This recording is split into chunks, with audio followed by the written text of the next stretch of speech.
আসসালামু আলাইকুম। সবাইকে স্বাগত জানাচ্ছি বিডি ভিউজের সাপ্তাহিক আয়োজন অ্যারাউন্ড দ্য ওয়ার্ল্ডে। আপনাদের সঙ্গে আছি আমি তাসনিম হোসাইন। সপ্তাহের গুরুত্বপূর্ণ কিছু খবরের বিশ্লেষণ থাকছে আজকের আয়োজনে। প্রতিবেদনগুলো তৈরি করেছেন ফারজানা তানিয়া।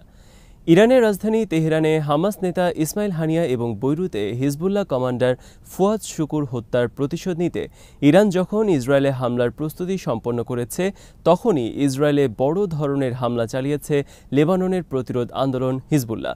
এই হামলাকে ইরানের সম্ভাব্য ভয়াবহ হামলার আগাম বার্তা হিসেবে মনে করা হচ্ছে। হামলার তীব্রতা এতই বেশি ছিল যে ইসরায়েল ৪৮ ঘণ্টার জন্য জরুরি অবস্থা ঘোষণা করতে বাধ্য হয়।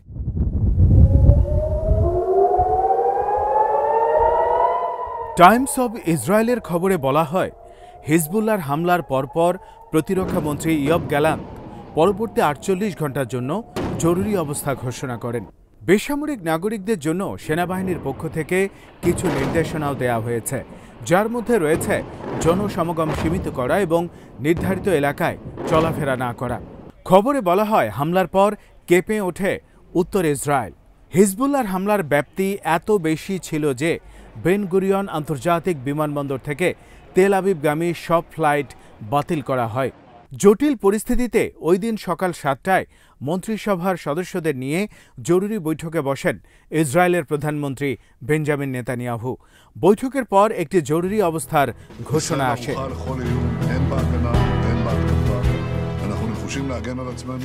এই দিন সকালে লেবাননের দক্ষিণে শতাধিক যুদ্ধবিমানের মাধ্যমে হামলা চালায় ইসরায়েল।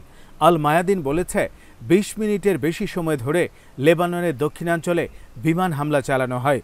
ইসরায়েল জানায়, হিজবুল্লাহ হামলার প্রস্তুতি নিচ্ছিল এমন তথ্য পেয়ে তারা আগে ভাগে হামলা চালিয়েছে। এর জবাব কঠিনভাবেই দিয়েছে হিজবুল্লাহ। লেবানন থেকে ইসরায়েলের পশ্চিম আল জালিলের দিকে শত শত রকেট ছোড়া হয়। একই সঙ্গে পশ্চিম গ্যালিলি ও গোলান মালভূমির গভীরে বিপুল পরিমাণ ক্ষেপণাস্ত্র ছোড়া হয়। তেল আবিবের উত্তরে দুটি গুরুত্বপূর্ণ লক্ষ্যবস্তুতেও আঘাত হানে হিজবুল্লাহর ক্ষেপণাস্ত্র। বিভিন্ন গণমাধ্যম বলছে, হিজবুল্লাহর হামলার সময় ইসরায়েলের উত্তরাঞ্চলে হতাহতের ঘটনা ঘটেছে। এছাড়া ইসরায়েলের বিভিন্ন শহরে আশ্রয়কেন্দ্র খুলে দেয়া হয়, সেখানে লোকজনের ভিড় জমে যায়। ওই দিন এক বিবৃতিতে হিজবুল্লাহ জানায়, ইসমাইল হানিয়া এবং ফুয়াদ শুকুর হত্যার জবাবে এই প্রতিক্রিয়া ছিল প্রারম্ভিক। প্রথম দফায় তারা ১১টি ইসরায়েলি সেনাঘাঁটি লক্ষ্য করে ৩২০টি কাতুষা রকেট নিক্ষেপ করেন। হামলার প্রথম পর্যায় সফলভাবে সম্পন্ন হয়েছে বলে জানায় সংগঠনটি।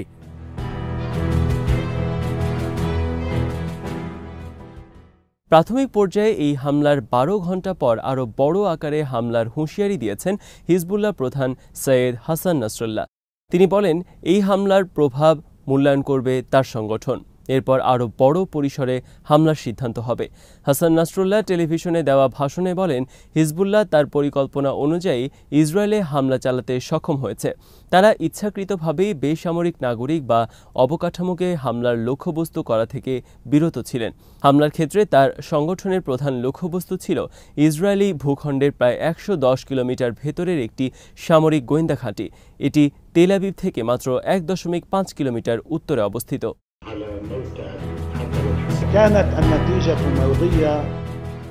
হামলার বিস্তারিত জানিয়ে বিবৃতি দিয়েছে হিজবুল্লাহ।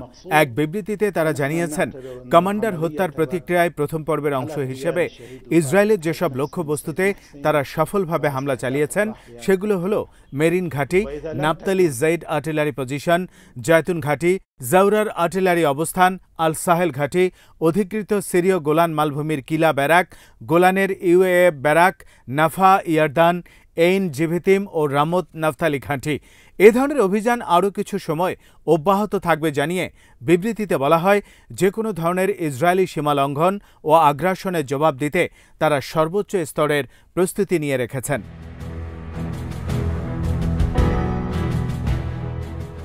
একই সঙ্গে লেবাননের বেসামরিক নাগরিকদের লক্ষ্যবস্তু করা হলে ইসরায়েলকে গুরুতর ও কঠোর পরিণতির হুঁশিয়ারি দেন তারা।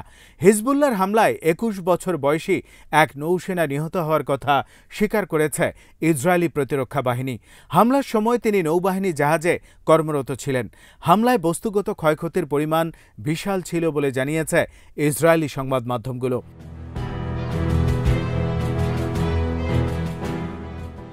হামলার প্রভাব ছিল সুদূর প্রসারী। এরপর ইসরায়েলগামী এবং সেখান থেকে আসা ফ্লাইটগুলো স্থগিতের ঘোষণা দেয় ইউরোপের কয়েকটি বড় বিমান সংস্থা। ফরাসি সংবাদ মাধ্যমগুলো জানিয়েছে, ক্রমবর্ধমান উত্তেজনার কারণে এয়ার ফ্রান্স তেল আবিবে তাদের ফ্লাইটগুলো স্থগিত করার সিদ্ধান্ত নেয়। এয়ার ফ্রান্সের একজন মুখপাত্র বলেন, পরিস্থিতি পর্যবেক্ষণ করে স্থগিতাদেশের মেয়াদ বাড়ানো হতে পারে। একইভাবে ব্রিটিশ এয়ারওয়েজ তেল আবিবগামী এবং সেখান থেকে আসা ফ্লাইটগুলো স্থগিত করার ঘোষণা দেয়। হাঙ্গেরির এয়ারলাইন উইজ এয়ার তাদের ওয়েবসাইটে জানায়, ওই অঞ্চলে ক্রমবর্ধমান উত্তেজনার কারণে উইজ এয়ার 25শে আগস্ট ইসরায়েলগামী ও ইসরায়েল থেকে আসা ফ্লাইটগুলো সাময়িকভাবে স্থগিত করেছে। গ্রিসের পতাকাবাহী বিমান সংস্থা এজিয়ান এয়ারলাইন্স ইসরায়েলের বেশ কয়েকটি ফ্লাইট বাতিল করে। জার্মান এয়ারলাইন জায়ান লুফথানসা 30শে সেপ্টেম্বর পর্যন্ত তেল আবিবে ফ্লাইট স্থগিতের মেয়াদ বাড়িয়েছে।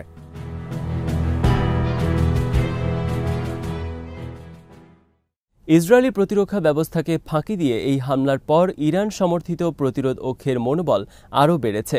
ইরানও এর মাধ্যমে এক ধরনের প্রস্তুতি সম্পন্ন করেছে। দেশটি বলেছে, বোঝা গেল ইসরায়েলি সামরিক বাহিনী দুর্বল হয়ে হামলার সক্ষমতা হারিয়ে ফেলেছে। তেল আবিব যখন প্রতিরোধ যোদ্ধাদের কৌশলগত হামলার মুখে আত্মরক্ষায় ব্যস্ত, ইসরায়েলের বিভিন্ন কৌশলগত ঘাঁটি লক্ষ্য করে হিজবুল্লাহ শত শত ড্রোন ও রকেট নিক্ষেপ করার পর ইরানের পররাষ্ট্র মন্ত্রণালয়ের মুখপাত্র নাসের কানিয়ানি এই মন্তব্য করেন। নির্ভরযোগ্য সূত্রের বরাত দিয়ে আল মায়াদিন জানিয়েছে, হিজবুল্লাহর ওই হামলা ছিল নিখুঁত এবং কার্যকর। ইসরায়েল ও তার সমর্থকদের জন্য সময়টা বড্ড খারাপ যাচ্ছে মন্তব্য করে ইরানেরই মুখপাত্র বলেন, হিজবুল্লাহ ইসরায়েলের গভীরে হামলা চালানোর সক্ষমতা অর্জন করায় ইহুদিবাদীরা সারাক্ষণ আতঙ্কের মধ্যে দিন কাটাচ্ছে।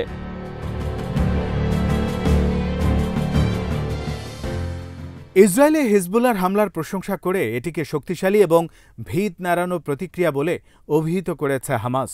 ইসরায়েলে হিজবুল্লাহর ব্যাপক ভিত্তিক হামলার পর এক বিবৃতিতে হামাস বলেছে, আমরা জোর দিয়ে বলছি, এই শক্তিশালী প্রতিক্রিয়া জায়নবাদী সরকারের জন্য একটি তীব্র চপেটাঘাত, কারণ এই হামলা ইসরায়েলের অনেক গভীরে আঘাত এনেছে।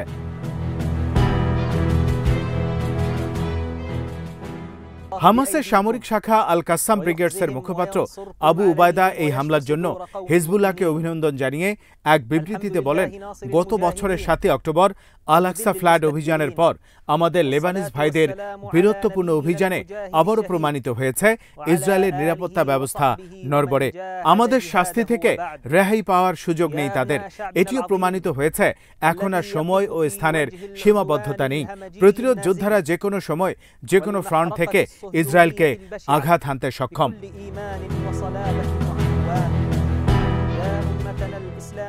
ইসরায়েলের সাবেক প্রতিরক্ষা মন্ত্রী আভিগদোর লিবারম্যান বলেছেন, ইসরায়েল উত্তরের যুদ্ধে হিজবুল্লাহর কাছে হেরে গেছে।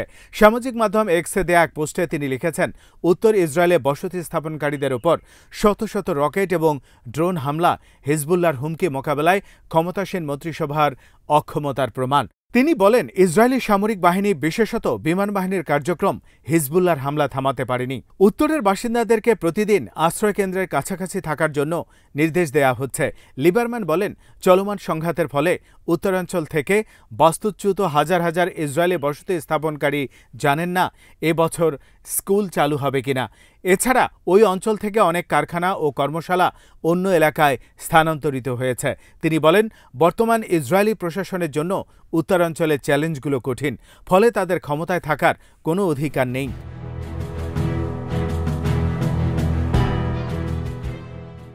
এই সপ্তাহে হিজবুল্লাহ হামলার পর গত 11 মাসের একটি পরিসংখ্যান দিয়েছে ইসরায়েলি সংবাদপত্র ইয়েদিওথ আহরোনথ। তারা জানিয়েছে, গত বছরের 7 অক্টোবর থেকে নর্দার্ন ফ্রন্টে পিপুল প্রাণহানি ছাড়াও 5650 জনের বেশি ইসরায়েলি সেনা আহত কিংবা মানসিকভাবে বিকলাঙ্গ হয়ে পড়েছেন।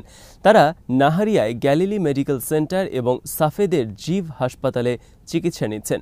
11 মাস ধরে চলতে থাকা সংঘাতের অনিশ্চিত সময়সীমা নিয়ে উদ্বেগ প্রকাশ করেছেন হাসপাতাল দুটির চিকিৎসকরা। তারা বলেছেন, আমরা 11 মাস ধরে আন্ডারগ্রাউন্ডে আছি, এর শেষ কখন হবে জানি না, কিন্তু জিভ হাসপাতালের পরিচালক সালমান জারকা জানান, তার হাসপাতাল হিজবুল্লাহর হামলায় আহত 450 সেনাকে চিকিৎসা দিয়েছে।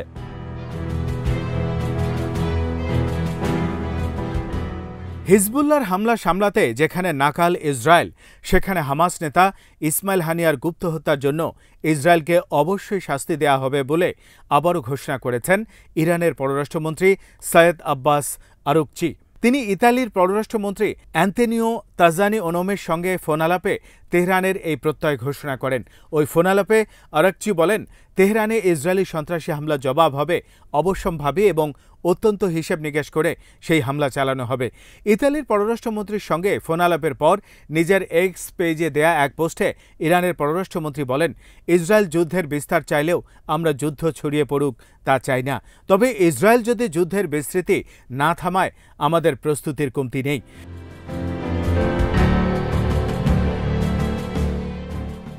ইরানের ইসলামী বিপ্লবী গার্ড বাহিনী বা আইআরজিসির commander in chief major general Hossein Salami বলেছেন, ইরানের মাটিতে ইসরায়েলের সংঘটিত অপরাধের বিরুদ্ধে অবশ্যই প্রতিশোধ নেওয়া হবে। এই বিষয়ে তেহরান তার অঙ্গীকার পুনর্ব্যক্ত করেছে। 31শে জুলাই তেহরানে হামাস নেতা ইসমাইল হানিয়া গুপ্ত হত্যার শিকার হন। এই বিষয়ে ইরানের সম্ভাব্য প্রতিক্রিয়া সম্পর্কে সাংবাদিকদের প্রশ্নের জবাবে তিনি বলেন, ইনশাআল্লাহ আপনারা প্রতিশোধের বিষয়ে সুসংবাদ শুনতে পারবেন।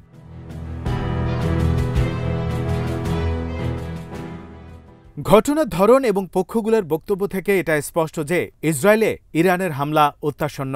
ইরান মূলত হিজবুল্লাহকে দিয়ে ইসরায়েলের দুর্বল দিকগুলো নির্ণয় করার প্রস্তুতি ঝালাই করে নিয়েছে।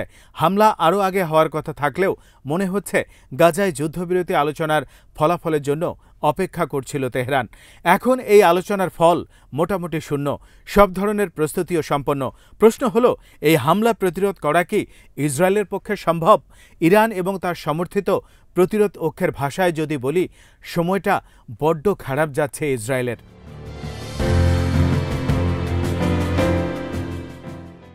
আজ এখানেই শেষ করছি। সবাই ভালো থাকুন, সুস্থ থাকুন আর দেখতে থাকুন বিডি ভিউজ।